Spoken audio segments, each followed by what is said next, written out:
strength of our economy is driving growth and spurring investment throughout our region. President and the administration talking about the economy in positive ways, but the polls, how people feel about it, just not backing that up.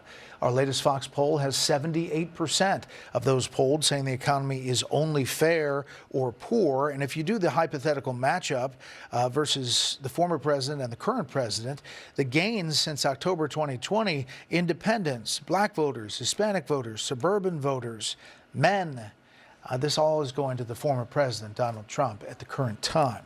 Let's bring in our panel. Molly Hemingway, editor-in-chief of The Federalist, syndicated radio host Hugh Hewitt, and Leslie Marshall, Democratic strategist.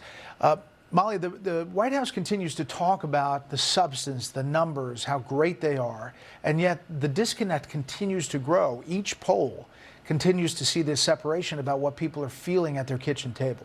Yeah, the strategy from the White House seems to be to present a very happy-go-lucky attitude about the situation, either with the economy or with the border, crime, or the global situation. And the problem that they face is really just the facts, what people are experiencing with their take-home pay, what they see happening in cities, what they're seeing happening throughout the world. And being told that things are better than they are is not likely to change things. You know, the Real Clear Politics polling average does this interesting thing where they show where you are right now in the race versus where we were 4 years ago.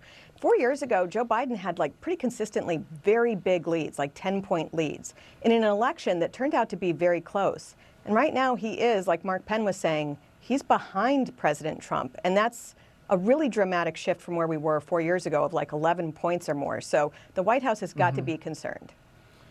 Yeah, if you look, Hugh, at the individual issues in our latest poll, he's underwater just right down the list. Israel-Hamas, his handling of overseas national security, guns, immigration, economy at 33% approval, and then inflation at 29%. Here's Joe Manchin last night. Hugh, your thoughts? Well, Senator Manchin is right. We should do better. I also have to add, no matter what the issue set is, I keep looking at a president who is infirm. And I think we all have to begin to recognize that the president's infirmity is something that you cannot hide, and perhaps they will try to hide it as we go along by keeping him out of sight. But that factors into these numbers because you really can't see him getting better at this job than he's already been. Leslie, New Republic, why Biden shouldn't run for re-election, according to Biden himself. When Joe Biden was deciding in late 2018 whether to run for president, he reached out to his network of would-be supporters with a pithy, pragmatic ask. If you can persuade me there is somebody better who can win, I'm happy not to do it, he said. While the strategic arguments for Biden's candidacy have all but collapsed, the pressing moral argument he made in 2018 remains as true now as ever. Thoughts about that? I would agree with that 100%. I mean, Kamala Harris has lower approval rating than the president. And even though my governor, Gavin Newsom, has a pretty high approval rating among Democrats, it's pretty late in the game for him to come to the table. And he has already said he's not going to do that unless Joe Biden and Kamala Harris were like, we're out. And that's just not going to happen. So Joe Biden, whether people like it or not, and regarding, you know, his mental health, which I'm not a doctor, I'm not going to, you know, go and speculate. I also find it so interesting. Republicans talk about this now, but Ronald Reagan, I remember the crickets back in the day.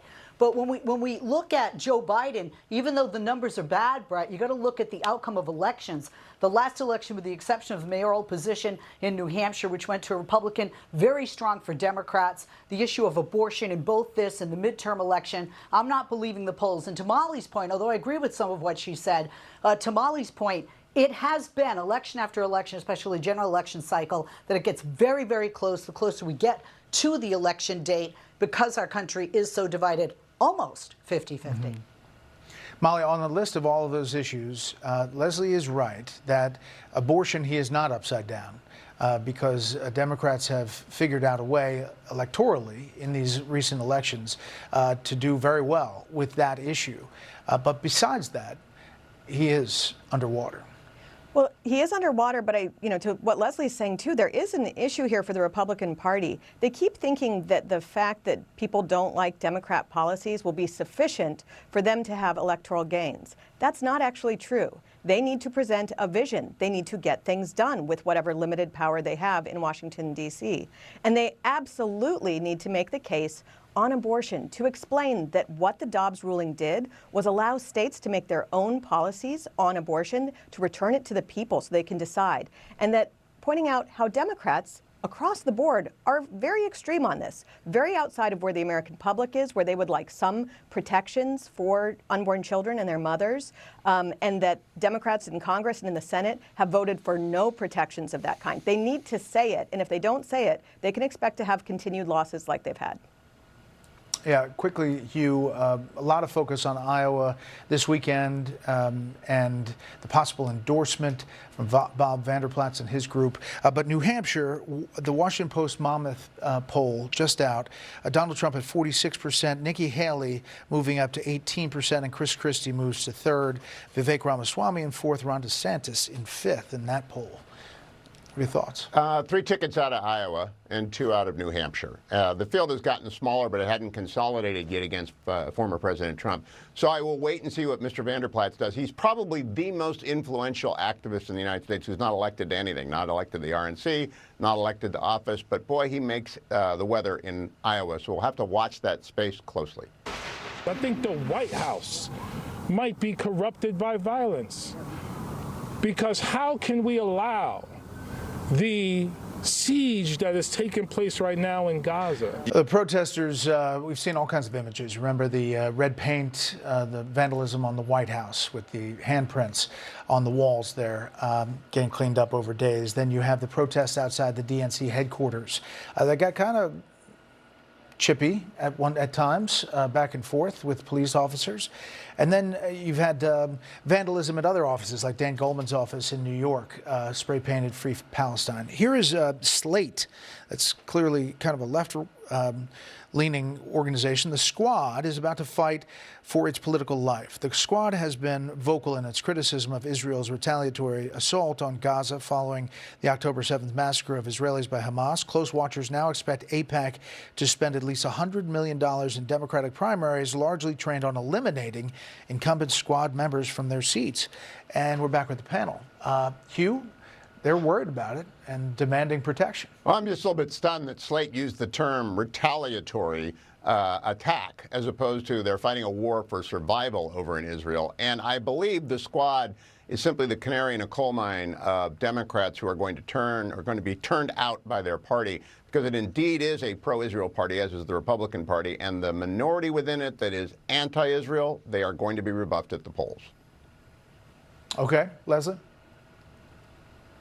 I don't agree with you. We're seeing a growing sentiment for a ceasefire. We're seeing, and not just within my party, but within the world. You have leaders like Macron in France who've called for a ceasefire, and there are other leaders that are going to come forward, I would imagine, the coming week, simply because of the children, because of the numbers of the children, because of the children that are dead, children in incubators, and the list goes on. Regarding funding, you have funding both. There are going to be very, very pro-Palestine, pro-ceasefire, pro-two-state solution that are going to help candidates that have, or incumbents that have that opinion. But at the end of the day, if Democrats are looking at a Joe Biden or a Donald Trump, who's going to be more in favor of, if not a ceasefire, a two-state solution? That's going to be Joe Biden. So I'm not fearful that this will cut but here we're my talking party about, Molly, for long term. We're talking about primaries, and the progressives getting really worried that very powerful Democrats in the with support of the Jewish lobby, are going to win those primaries. Well, I think what Leslie said, though, I think is interesting to look at here. A lot of people are trying to say that this progressive part of the party is some kind of fringe, that they don't represent a huge part of the party. I don't think that's true. I think that, in fact, the Democrat Party is very focused on identity politics. They do believe in this kind of grievance culture. They think America is the oppressor, that Israel is the oppressor, that white people are the oppressor. It's not just the Squad. And when you look at where the energy and the excitement in the Democrat Party is, it is with this identity politics that is at heart in conflict with much of what Americans want, but it's not going to be so easy as running a few primary opponents of the Squad. This is really deeply rooted throughout the Democrat Party. Mm-hmm. Yeah, I want to get a little deeper on this, and I appreciate it, panel. Have a great weekend. Thank you.